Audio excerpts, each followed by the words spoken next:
Hello and welcome to Cricingif. Our guest today is a legendary cricket name. He's a former number one batsman in Test and ODI rankings. He's a World Cup winner with Australia in 2007. A man who is known for many fighting innings, fighting spirit, and most of those innings came against Pakistan. We have Michael Hussey with us, who is joining us from Perth. Huss, how are you and how is life in Perth? Yeah, g'day, Muzz. Going well, thank you. We've been pretty lucky here in Perth, Western Australia. The coronavirus hasn't been too bad. The restrictions have been really tight by the government, but just in the last few weeks, they've been relaxed quite a bit. So we've been able to get out and about a lot more. The kids are back at schools, and we've been able to go fishing again, camping, picnicking again. So it's looking very positive here. We haven't got many new cases at all, and any cases that I think are still ongoing are very much under control. So it looks positive for the future, hopefully. Well, that's a very good news to hear. And Huss, first things first, it was exactly 10 years ago when you played that freakish knock of 60 runs of 24 balls to take Australia in the final of the T20 World Cup in St. Lucia. And Australia needed 18 runs from that last over, which is something no team had done before. Mitchell Johnson took the single of the first ball, you came on strike, and then you hit 3 sixes and a 4. 10 years on, how do you look back on that day? Oh, it's amazing, really, just to think. I still can't believe it, to be honest, because Ajmal bowled the last over, and he's someone that I had a lot of trouble with throughout my career. I absolutely hated facing him. He got me out on so many occasions. So I guess from about 3 overs out in that game, I'd almost sort of given up hope. It was just a case of, well, let's just see how we go. And even when we needed 18 off the last over off such a great bowler, we always knew it was going to be tough. I guess the only thing that was in our favour was that there was a short boundary on the left-hander's leg side and quite a strong wind blowing that way. So I just thought, well, if I could just get a couple of balls up into the wind, maybe it might be able to carry for 6. But I still didn't give us a lot of hope, at the start of that last over. But it was just meant to be my day, I guess. I was very lucky to get through it. Yeah, and Huss, when Steve Smith got out, Australia needed 48 runs from 17 balls. And even in the 19th over, which was bowled by AMIR, you scored 16 runs. And the best part was you hit only 2 boundaries. There were 4 twos. So what exactly was the planning at that time? Yeah, well, when Steve Smith got out, it was looking pretty grim. Around 50 runs off the last 3 overs. Mitch Johnson coming in. And as I said, I just thought, well, let's just see how we go. When Mohammad Amir bowled the penultimate over, I thought to myself, it's a huge boundary on the leg side. I was hitting into a big breeze. So I thought it's going to be pretty hard to hit him for 6. So I had to try and manipulate the field a little bit and try and find a couple of boundaries here or there. And then I was lucky to get one early with a little fine lat sweep. With fine leg was up inside the circle. But other than that, I didn't really know where I could get him for a boundary. So fortunately, we were just able to get lots of 2s. And then I think we got a 4 off the last ball of that over, just to give us a glimmer of hope, I guess, going into that last over.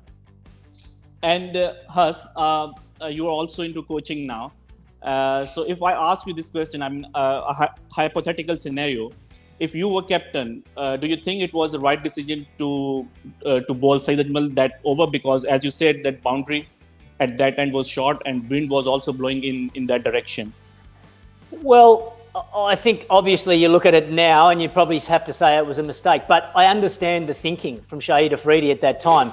I think what he was thinking was let's try and get Australia completely out of the game. So they need too many in the last over. Then it doesn't really matter who bowls and from which end they bowl the last over. So, in hindsight, you could argue yes, but I've seen it happen many times that captains try and bowl their best bowlers and they try and play the opposition out of the game as early as they possibly can. So then, if we needed 25 or 26 off the last over, then we were no chance of getting it. I thought Mohammad Amir actually bowled a brilliant over, and we were lucky to get those 2 boundaries just to keep us in the game a little bit. So I certainly wouldn't criticise the captaincy of Saeed Ajmal. I understood the tactic that he was trying to do. It was just a case of us getting to a stage where how many could we get off the last over? And I thought probably 18 was a bit too many. I was hoping for about 15 off the last over, but couldn't quite get that close. But 18, it turned out to be okay. And has just 5 months before that innings, there was another great innings against Pakistan in Sydney. That was in a test match.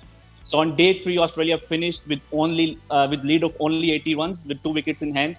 And you were the overnight batsman with Peter Siddle. So what was the discussion on that night? I mean, you went on to have a 123 runs partnership and eventually win the game.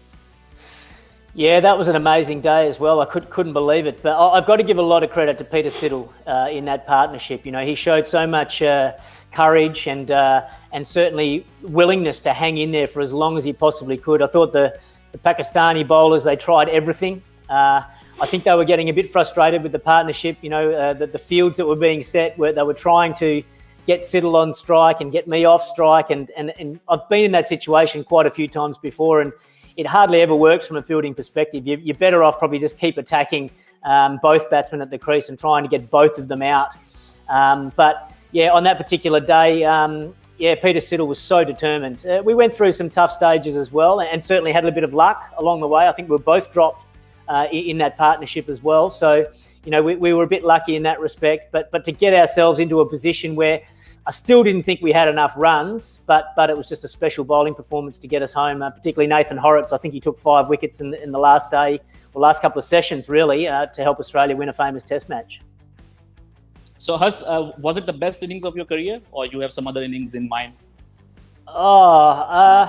It's hard to judge, really. It's certainly up there with one of the most satisfying innings. To be involved in a match-winning partnership in the end, and particularly, I love batting with a tail and trying to give them as much confidence as possible, trying to annoy the opposition as much as we possibly could, but then get our country into a position where we could possibly win the game. And then when you do go on and win the game, then it gives you a great feeling inside, because you know you've played a big part in helping Australia win a Test. And there was one more innings. Actually, I think you loved playing against Pakistan. You always saved your best against Pakistan. There was an innings in Sharjah when you scored 65 and Australia won the game and also the series. It was a one-day series in UAE. And it turned out to be your last innings as well. Last innings of your ODI career. And I was looking at your numbers. Your average in your last Test series was over 100 against Sri Lanka, 43 against Pakistan in the last ODI series, and 77 in your last T20 international assignment. So, do you think that maybe you retired a bit early, or? Well, no, not really. I still felt as though I was playing well enough to continue on, but international cricket is tough. And when I chose to finish, the Australian team was about to embark on about 8.5 months of solid, tough cricket all away from home. I think the team was going to India for 4 Test matches. They were going to England for a Champions Trophy. Then there was an Ashes series straight after that, and I think back to India for one-day cricket after that. And as an international player, you need to be really up for those challenges, for that tough cricket. You've got to be determined, and you've got to be, just really motivated for it. And to be honest, I was dreading that time away from home. I'd been on the road for nearly 10 years of my life, and I didn't really want to do it anymore. And I knew that if I went and embarked on those tough tours, I just didn't think mentally I was there, and I had a fear that I was going to let everyone down, let Australia down, let my teammates down by not being at my best, and I didn't want to do that. So I decided to call time on my career at that stage. I still felt as though I could play at the level, but I just wasn't up for all the external stuff, the travel, the time away from home and family. It was just my time to finish. So I certainly have no regrets whatsoever. I was very, very happy with what I was able to achieve in my career, and certainly don't wish that I hung on any longer than I should have. And you were sort of latecomer as well. 176 first-class matches before you got the baggy green, and that's the most by any Australian. And also some 15,000 runs. And then when you came in Test cricket, you scored 1,000 runs in less than 6 months, and you are the quickest to 1,000 runs in terms of time. So, do you think that that phenomenal experience of first-class cricket made things easy for you in Test cricket? Well, I'll start and say Test cricket is never easy. That's for sure. But what I will say is that, yes, it certainly helped me having so much experience in first-class cricket. I had a very good understanding of my game and what I needed to do to have consistent success. And that's part of the battle. You know, you see a lot of young players come into international cricket. They're probably still figuring out how they play their best game or cricket at that stage. And it takes time. Batting in particular, it's a long journey learning about, the game and about batting. And there's certainly plenty of ups and downs along the way. But I was at a stage in my career where I had a very good understanding of my game and what I needed to have success. I guess what you can't be prepared for is all the external distractions around international cricket and Test cricket. You know, the extra media, the extra scrutiny from the commentators, the extra, numbers in the crowd. There's more sponsors involved. There's a lot more pressure and attention on all the players. And learning to deal with that was very difficult. But at least I had a good understanding of my game and knew what I needed to do to prepare myself to be ready to play. Whereas I see a lot of young guys come in, they get daunted by all those external things, plus they're still not 100% sure about what their best game looks and feels like. So, that's why you quite often see young players come in, do okay, but a bit inconsistent, maybe get dropped and come out of the team, and then come back in much better players in the future. And Huss, recently we have seen Australian batsmen and batsmen from England, South Africa struggling big time in the subcontinent, especially in Test cricket. But if we look at your record, your average in subcontinent is only behind. Among visiting batsmen, it is only behind Stephen Fleming and Gary Sobers. You scored that century in Bangalore, 90 odd in Nagpur, I think. 2 centuries in Sri Lanka, 1 in Bangladesh. So how did you find playing in subcontinent so comfortable while others, they are struggling big time? Yeah, it's a strange one, really, because I was brought up at the Wacker. Fast, bouncy pitches, lots of cuts and pulls and things like that, and pace all the time. So I thought, I guess, maybe it was going to be a struggle for me to go to the subcontinent where the wickets are a lot slower and certainly a lot more spin to face. And I guess maybe what helped me so much was playing county cricket in England. I played for Northamptonshire for 3 seasons, and we had a fantastic spin bowling attack. We had Graham Swan, Monty Panesar, and a guy called Jason Brown, who played a couple of one-days for England as well, who was a fantastic bowler. And obviously we tried to create turning tracks at Northampton. And so learning to play against spin, batting against those guys every single day in a county season for 3 years, playing in those conditions in the middle, playing lots of spin, I think really did help me learning to adapt to playing the subcontinent. And plus, I loved playing in the subcontinent. I liked the pace of the slower paces of the pitches and scoring runs. I was more of a square of the wicket player and using my wrists to work the ball into gaps. So I think my game was quite suited to playing in the subcontinent. It was good, tough cricket.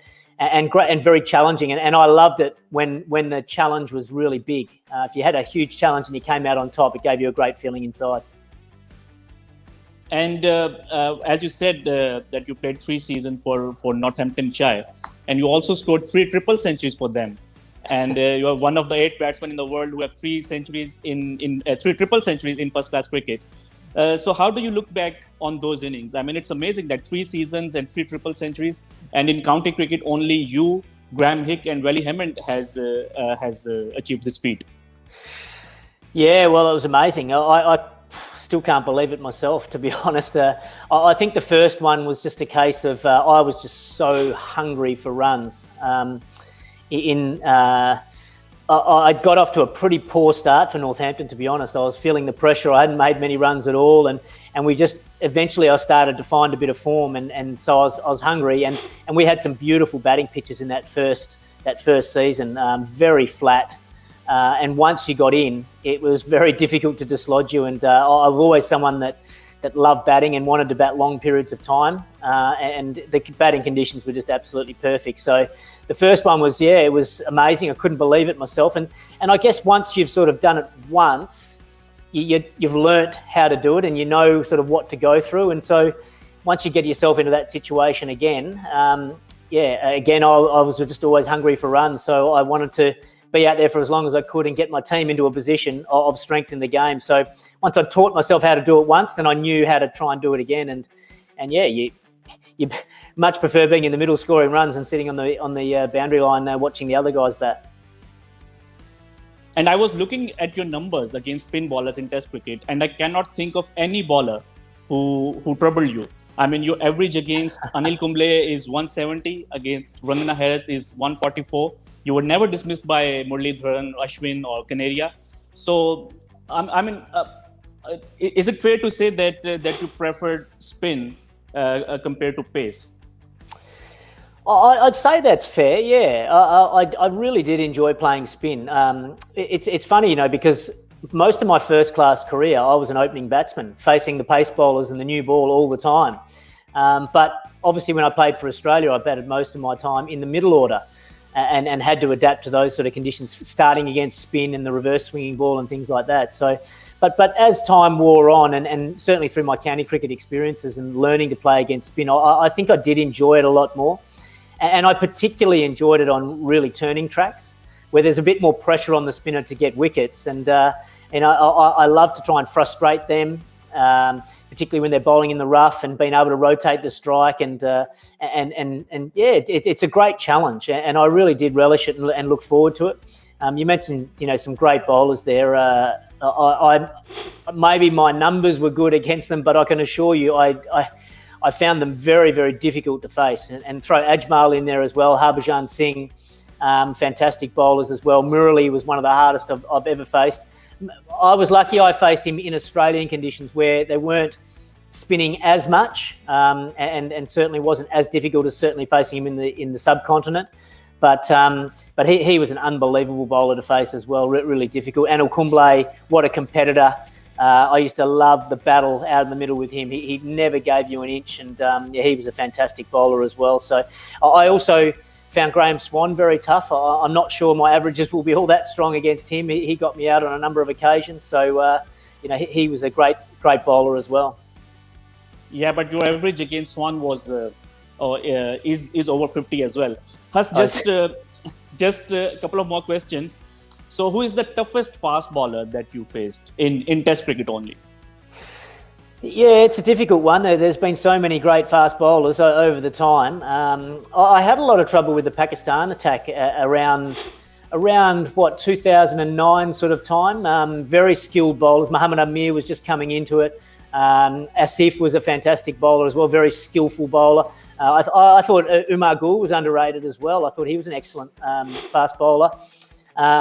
The team that I probably had the most trouble against was South Africa, with Dale Steyn and Morne Morkel. Two fantastic bowlers, and particularly in South African conditions where the pitches weren't all that true, and there was certainly always some swing and seam movement for their bowlers. It made it very difficult. I certainly didn't enjoy facing those guys, put it that way, and they certainly had plenty of success against me. I think Morne Morkel's got me out plenty of times, but probably Dale Steyn is the one that I disliked facing the most. Great skill. He could just change depending on the situation of the game. Sometimes he'd just bowl within himself and swing the ball around, and with great skill there. If the conditions weren't suiting that, then he could really crank up the pace and bowl up close to 150, 155 kilometres per hour. And that skiddy sort of bowler, I found quite difficult at times. So, Huss, you have so many records. I've just told you your average against spin bowling, number one batsman in Test and ODI rankings, 3 triple centuries, phenomenal record in every format. So just tell me, how come you are not Mr. Cricket? Well, yeah, it's a bit embarrassing, the nickname, but I guess you could be called a lot worse. I just believe that there's so many more greater players out there than me. So there's more people out there deserve that nickname. Like, for example, Shane Warne, he knows everything about cricket. Murali knows everything about cricket. And, they've been unbelievable players over, their whole careers. There's so many better players than me. I guess where it sort of came from is just my love for the game. I love being out in the middle. I love the contest between bat and ball. I love talking about the game day in, day out, and analysing the game. So it started in England when I was playing a county game, and I was playing at Old Trafford against Lancashire, and it was one of those cold, wet, miserable days, and no one really wanted to be there except for me. I was loving it. I was in the middle batting, charging between the wickets, calling loud, and didn't really want to be anywhere else in the world. And Andrew Flintoff was playing for Lancashire, and he turned to Brad Hodge, who was the overseas player for Lancs, and just said, "This guy loves cricket more than anyone I know. He must be Mr. Cricket." And Brad Hodge unfortunately brought that back to Australia and told a few of the boys, and it sort of stuck from there. Has just one last question regarding the current situation in this world. How do you see cricket after this pandemic is over, or do you think that we are going to see some cricket in Australia this year? Well, I'm certainly very hopeful, Maz. The signs are good. I guess the worry is the international travel. I think we'll be able to get some domestic cricket going. Sheffield Shield and Big Bash and things like that. I guess my fear is will opposition teams be able to come and fly into Australia through the borders? The government's been very strict. I'm really hopeful that we can get the T20 World Cup and get all the teams here and safe and well and healthy. But it's going to be tight, I must admit. Also, we're meant to have India come to Australia during our summer, and so we're very hopeful that can happen as well.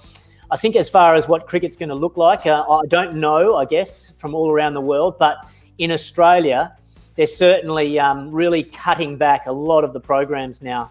The high performance programs and the pathway programs had really swelled in numbers, and there was a lot of staff through Cricket Australia, through the state associations. It was really, really fat, I guess you could call it.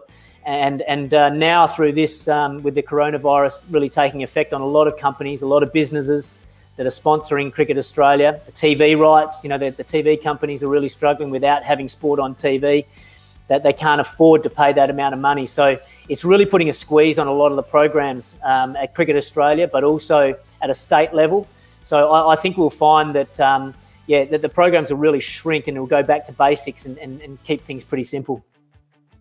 And there are also some suggestions by various cricketers to change some rules. I was reading a column from Ian Chappell, and he suggested that maybe LBW rules need to be changed. Do you think that we will see some changing in the playing conditions and the rules in cricket? Well, as a result of COVID-19, is that what you're suggesting? Yeah. Or yeah, because some ballers, they are saying that now ball tampering should be legalized. So things like that. Yeah, well, I don't know about that. I know that the latest topic over here in Australia has been about whether you should be allowed to polish the ball with saliva and put the ball on the ball to shine. And I don't know. I haven't really explored or thought about the rule changes too much at this stage. I like the game as it is. I wouldn't want to change too much about the game. So I don't know. I don't really have any strong views either way about changing any rules at this stage, mate. Huss, it was great to have you here. It was pleasure talking to you, and it was honor for me because you are one of my cricketing heroes, and I'm really grateful to you for your time. And we wish you all the best, and hopefully we all will recover from this pandemic, and we will be meeting soon. Yeah, thanks for having me on, Maz. I really enjoyed it, mate. And stay safe. I hope your family and friends are safe and well. And I agree. Let's hope we can get over this as quickly as possible and get back out there doing what we love most. Thanks, mate. Thanks. All the best. Good on you, Maz.